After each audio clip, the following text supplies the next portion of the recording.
Hello everyone, this is Raviraj and welcome back to my channel. दोस्तों, आज के इस पर्टिकुलर वीडियो में हम बात करेंगे एक बहुत ही इंस्पायरिंग जर्नी के बारे में, जो कि यहाँ पे शेयर करने वाली है शिवानी मैम, जिन्होंने हाल में ही कैसे कंपनी को स्विच किया वो बताने वाली है। इसके लिए दोस्तों बात करेंगे कि इनका प्रिपरेशन स्ट्रेटेजी क्या था। इसके लिए दोस्तों इन्होंने बहुत सारा प्रेशर को हैंडल किया व्हाइल प्रिपेयरिंग द एग्जाम, जो कि इनके छोटे भाई ने इनको बहुत मोटिवेट किया। तो दोस्तों वो सारा चीज़ इस वीडियो में हम डिस्कस करने वाले हैं, तो आप इस वीडियो को अंत तक देखना। आपको ये वीडियो बहुत ही हेल्पफुल लगेगा और आप इस वीडियो को देखते हो तो आपको बहुत ही एक इंस्पिरेशन मिलेगा इनसे कि इन्होंने कैसे उस प्रेशर को हैंडल करते हुए कंपनीज को क्रैक किया। ओके, तो आप इस वीडियो को अंत तक देखना। Okay, so let's start with the Shivani ma'am introduction. Thank you so much, Ravi, for asking me to come to this platform and share about my experience. And I'm very obliged that I'll be able to give back to the community through this. So yeah, thanks a lot for the opportunity. And yeah, I'll tell you about myself. So my name is Shivani Thakur. I am from Bhopal, Madhya Pradesh. I have completed my Bachelor of Engineering from Computer Science, and currently I'm working in Vision Technology. As a Java developer only, backend developer, and my client is Morgan Stanley. About my experience, so I have in total 4 years of experience, mostly in Java and databases, little bit in shell scripting and C and everything. So yeah, this is all about me. आपका LinkedIn post बहुत ही एक inspiring लगा मुझे और बहुत ही close कह सकते हो उसको, बहुत ही हार्ट टचिंग पोस्ट था। तो क्या आप उसके बारे में थोड़ा डिस्कस कर सकती हैं, ताकि जो ऑडियंस उस पोस्ट को नहीं पढ़े हैं वो उनको आइडिया लग सके कि आखिर आपके साथ हुआ क्या था और आपने कैसे प्रिपरेशन को स्टार्ट किया और आपने उस प्रेशर को कैसे हैंडल किया। Okay Okay, so about my LinkedIn post. So जब मैंने स्विच कर लिया था तो मुझे बहुत सारे लोगों ने रीच आउट किया ये पूछने के लिए कि मैंने स्विच कैसे किया। और मुझे ऐसा लगा कि the mindset I had before switching, it was very small. It was like I covered myself within a wall कि टारगेट पैकेज काफ़ी कम था मेरा। टारगेट टेक्नोलॉजी में मैं ऐसे थी कि जो मिल जाएगा वो ले लेंगे, बिकॉज अभी तो सिर्फ स्विच करना है। ये सारी चीज़ें बिफोर स्विच जो मेरा माइंडसेट था। तो बट मैंने सारा क्रॉस किया। इट्स नॉट लाइक कि मैं बेटर नहीं कर सकती थी। आई थिंक जो इन्फॉर्मेशन मुझे आज है ये मुझे पहले होती या मुझे किसी और ने समझाया होता तो मैं और बेटर परफॉर्म कर सकती थी। I think 10 as a figure का डिफरेंस होता वहाँ पे। तो मुझे ऐसा लगा कि everything I have gone through the small mindset and how I achieve the bigger mindset, ये सारी चीज़ें समहाउ मुझे शेयर करनी चाहिए। और ऑल्सो एज अ गर्ल मैंने ये नोटिस किया, मेरे कॉलीग, मेरे फ्रेंड्स और इंडस्ट्री में हम लोगों से बात करके, कि हम लोग इतना ज़्यादा टारगेट नहीं कर रहे हैं। टेक्नोलॉजी वाइज भी हम बहुत एम्बिशियस नहीं हैं, और the amount of salary we are expecting that is also very low. और हमसे भी लोगों की एक्सपेक्टेशन काफ़ी कम है सैलरी वगैरह को लेके। तो मुझे ऐसा लगा कि ये सही नहीं है। और आई डोंट नो लोग क्या सोचते हैं आईटी के बारे में, बट मुझे ऐसा लगता है कि यहाँ पे आप जितना अच्छा काम करते हो आप उतना बेहतर कमा सकते हो, उतनी बेटर टेक्नोलॉजीज आपको मिल सकती है, उतनी आपको ग्रोथ मिल सकती है। तो ये सारी चीज़ें जो मैंने सीखी at the duration of my switch process journey, तो मुझे लगा कि मुझे शेयर करना चाहिए, ताकि अगर कोई एक भी इंसान उस पोस्ट को रीड करता है और उसको ऐसा लगता है कि all the setbacks, failed interviews, panel not showing up in the time, not getting the offer letters, ये सारी चीज़ें अगर तुम्हारे साथ ही हो रही है तो it's not true, ये सबके साथ हो रही है, whoever is trying to switch. So that's why I decided to write a post and I wrote a post, and उसके बाद काफ़ी अच्छा रिस्पॉन्स रहा। मुझे बहुत सारे जूनियर्स और कॉलीग्स ने रीच आउट किया जस्ट टू शेयर कि मैंने कैसे कैसे प्रिपेयर किया है। और I think through that post I was able to reach so many people and help them out, which was very good for me. I feel very happy about it. So yeah, that's why I wrote the post. And I think this is the reason why Ravi also reached out to me, because of that post only.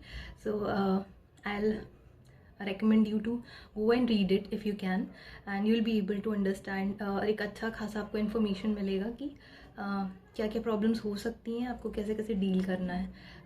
I think that would be helpful for you.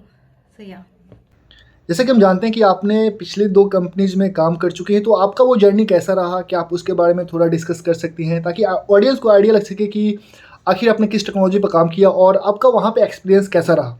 Okay, so in 2019, I started my journey in IT from a company called Newgen Softwares. Their clientele was mostly banks. They used to make forms and everything for trade finance activities or account opening and all that. काफ़ी कुछ वहाँ से मुझे सीखने को मिला and I'd recommend it as a good company to start as a fresher. अच्छा है वहाँ पे environment, आपको काफ़ी कुछ सीखने को मिलता है. मैंने जावास्क्रिप्ट वहाँ पे सीखी क्योंकि हमारा I was in this implementation team और वहाँ पे फॉर्म्स क्रिएट करने का सबसे ज़्यादा रिक्वायरमेंट रहता था. रिपोर्टिंग के लिए हम डेटाबेसेस यूज़ करते थे, APIs के लिए हम जावा यूज़ करते थे. So this was my journey. I work like 1 to 1.5 years over there and then I switch to Amdocs. मैं एमडॉक्स के सॉफ्टवेयर सेक्शन में थी, सर्विस बेस्ड सेक्शन में थी.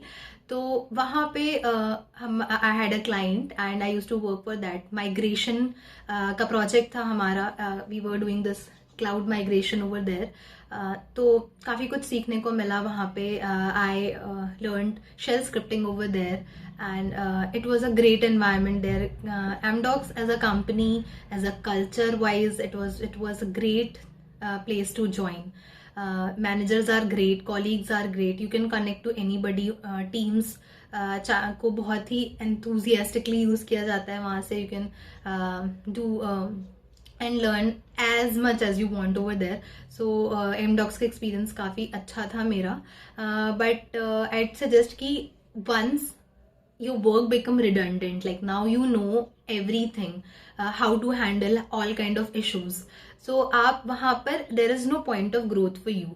So there at that point you should decide that either you change your work, ask for other work, and if it is not there for you, you change for the internal job switching and all. ये आप पूछ सकते हो वहाँ पे. और अगर वो भी नहीं मिल रहा है then you need to switch because at the end we need growth. And it is the least you can expect from the employer and yourself, right? You are going to give your 9 to 5 over there per day. So it should be fruitful. और आपके लिए ये हमेशा जो journey है वो टॉपवर्ड inclination में होनी चाहिए. तो that's why I decided to make a switch. And otherwise, other than that, I onboarded and offboarded virtually from Amdocs. So great journey over there, and I really enjoyed. So this was about my past experience. जैसा कि हम ये जान चुके हैं कि आपको already 3 years का एक्सपीरियंस है आईटी फील्ड में, तो क्या आप डिस्कस कर सकती हैं कि आपका प्रिपरेशन स्ट्रेटेजी क्या था? आपने कौन-कौन से मटेरियल फॉलो किया था? ताकि मेरे जैसे जो फ्रेशर एज ए फ्रेशर काम कर रहे हैं या फिर आफ्टर 1 ईयर्स और 1.5 ईयर्स के बाद स्विच करना चाहते हैं, तो उनको कौन-कौन से मटेरियल को फॉलो करना चाहिए और उनका प्रिपरेशन स्ट्रेटेजी क्या रहना चाहिए? ये सारी चीज़ आप बता सकते हो ताकि हमें आइडिया लग सके और हमारा भी कुछ भला हो सके. Okay? About how I started preparing के लिए मैं एक्सप्लेन करूँगी कि it was steps I followed mostly. तो मुझे ऐसा लगता है कि this is what I followed and you can pick whatever suits to you. So very first is you are suppose to give yourself a week जहाँ पे आपको strategy planning करनी चाहिए. इस स्ट्रैटेजी प्लानिंग में आप include कर सकते हो कि आपकी टारगेट कंपनीज क्या हैं, आपकी टारगेट टेक्नोलॉजीज क्या हैं. Okay, now you are sure कि आपको ये कंपनी में जाना है, आपका टारगेट टेक्नोलॉजीज ये है. एंड ऑल्सो एक आप टारगेट पैकेज भी यहाँ पे आप क्रिएट कर सकते हो कि ठीक है ये आपका टारगेट है, ये अचीव हो जाएगा तो you can go above it, but इससे नीचे तो आपको सेटल नहीं करना है. तो स्ट्रैटेजी प्लानिंग में आपका ये सब होना चाहिए. और within this week I suggest कि आप इसमें आप पढ़ाई करो चाहे नहीं करो, अपनी नॉलेज ब्रश अप चाहे नहीं करो, लेकिन go to the LinkedIn and जो भी आपकी टारगेट कंपनीज है, लाइक आई सजेस्ट कि आप 5 to 6 कंपनीज को लो जिनमें ओपनिंग्स हैं और आप एक बार उनका अपनी टेक्नोलॉजी के अकॉर्डिंग जेडी जो है जॉब डिस्क्रिप्शन उसको स्टडी करो. एक बार आप 5-6 कंपनीज का जॉब डिस्क्रिप्शन स्टडी कर लेते हो तो आपको पता होता है कि ऑल द कंपनीज जनरली वो जॉब डिस्क्रिप्शन में क्या क्या एक्सपेक्ट कर रही हैं. तो यू कैन फिगर आउट कि आपको कितना आता है और कैसे प्रिपेयर करना है और आपको कितना टाइम लगेगा. Once you have this analysis and strategy planned, also make sure you set a time also. It's not like कि आप एक टाइम ही सेट नहीं करो कि 15 डेज में कंप्लीट करना है कि 20 डेज में कंप्लीट करना है. You have to give yourself a limited time to prepare. Otherwise ये एलोंगेटेड जाता ही है बिल्कुल, कि आपको कोई चीज़ 15 दिन में कर लेनी चाहिए लेकिन वो 20 दिन लेती है. तो स्ट्रैटेजी प्लानिंग इंपॉर्टेंट है, बिकॉज आप अभी वर्किंग भी हो और आपको स्टिल प्रिपेयर करना है. तो this is a one thing, strategy planning 1 week में आपकी हो जाती है. उसके बाद एक बार आपके पास सिलेबस रेडी है कि आपको ये कंप्लीट करना है, तो अब आप पढ़ना चालू करो. For me I took 40 days, जिसमें मैंने जावा मुझे आती थी ठीक ठाक तरीके से. मुझे फ्रेमवर्क्स का इतना आइडिया नहीं था, माइक्रो सर्विसेज का. तो मैंने इन मतलब 40 डेज में ये पढ़ा, जावा के फ्रेमवर्क्स और माइक्रो सर्विसेज. और मुझे पता चला कि रेस्ट पे काफ़ी ज़्यादा क्वेश्चंस होते हैं, तो मैंने प्रोजेक्ट्स बनाए, जितने भी इस तरह के प्रोजेक्ट्स हो सकते हैं जो कि मेरी टेक्नोलॉजी को सूट करते हैं, मैंने वो सारे बनाए. तो 40 डेज मैंने प्रिपेयर किया, इससे ज़्यादा मैंने प्रिपेयर नहीं किया. एक बार मेरा प्रिपरेशन ख़त्म हो गया, उसके बाद वाइल यू आर प्रिपेयरिंग, आप अपनी प्रिपेयरिंग के एटलीस्ट एंड के 10 डेज में ये जितने भी एप्लीकेशन है जिससे आप जॉब के लिए अप्लाई करने वाले हो वो इंस्टॉल कर दो, और आप उसके बाद सारी की सारी कंपनीज में अप्लाई करना स्टार्ट कर दो, क्योंकि एचआरस को कॉल करने में एटलीस्ट 10 डेज लगते हैं. And once they started calling you, तो पर डे आपको 5-6 कॉल्स आएंगे जो कि आपको हैंडल करने पड़ते हैं. तो इसीलिए वेट मत करो कि आपका सिलेबस कब खत्म होगा. आप 10 डेज पहले आप अपने इंटरव्यू शेड्यूल करने की अगले वीक की, क्योंकि बहुत सारी ड्राइव्स हो रही होती हैं इन्फोसिस वगैरह में, तो हमें फिर पता नहीं चलता है. तो इसीलिए आप 10 डेज पहले ही अपनी स्टडी खत्म करने से अप्लाई करना स्टार्ट कर दो. उसके बाद आप जो डेट्स ले रहे हो, शेड्यूल करा रहे हो, वो आप ट्राई करो कि थोड़ा 1 वीक के गैप्स की लो, ताकि आप प्रिपेयर होके जा सको. एक तो ये चीज़. दूसरी चीज़ मैं ये सजेस्ट करूँगी कि सिंस यू आर वर्किंग, तो आप सारे अपने इंटरव्यूज जो शेड्यूल कर रहे हो वो आप अपने वर्किंग आवर्स के पहले या बाद में करो. What I use to do is I use to join my work from 1 PM. तो मैं 1 PM से पहले सारे इंटरव्यूज शेड्यूल करती थी, और I use to schedule my interviews on lunch time. अगर आपका 10 to 6 का टाइमिंग है तो आप 9 o'clock पे करो. आप 7-7:30 तक के इंटरव्यू शेड्यूल करो, क्योंकि ऑनलाइन हो रहे हैं तो they are pretty much available for it. उसके बाद आप लंच टाइम में भी कर सकते हो. हाफ एन आवर 40 मिनट्स के लिए ही पैनल अवेलेबल होते हैं, तो यू कैन मैनेज कि आप डे मिड में भी इंटरव्यू दे सकते हो. So this is all the part of my preparation. I suggest कि आप सिंस इंटरव्यूज दे रहे होते हो, तो इट्स नॉट कि आपको सारी चीजें आनी चाहिए. व्हाट इज इम्पोर्टेंट कि एप्लीकेशन वाइज क्या क्या इंपॉर्टेंट है. तो अभी आप लेट्स से आपको 2 ही साल का एक्सपीरियंस है, and the company you are going to join, वहां पे आपको ज़्यादा बड़े लॉजिकल कोड्स और रियल टाइम एप्लीकेशंस के कोड लिखने पड़ेंगे, मिशन क्रिटिकल कोड्स लिखने पड़ेंगे. उसमें आपका डेटाबेस कनेक्टिविटी जैसी जो चीज़ें हैं, स्क्रिप्टिंग जैसी जो चीज़ें हैं, आपका गिट बिट बकेट, ये सारी चीज़ें, जीरा किस तरह से यूज़ होता है, PR कैसे रेज होती हैं, छोटी छोटी चीज़ें जो आपने शायद अपनी प्रीवियस कंपनी में करी हो, नहीं करी हो, तो आपको नहीं पता होता है कि किस तरह के क्वेश्चन हो सकते हैं.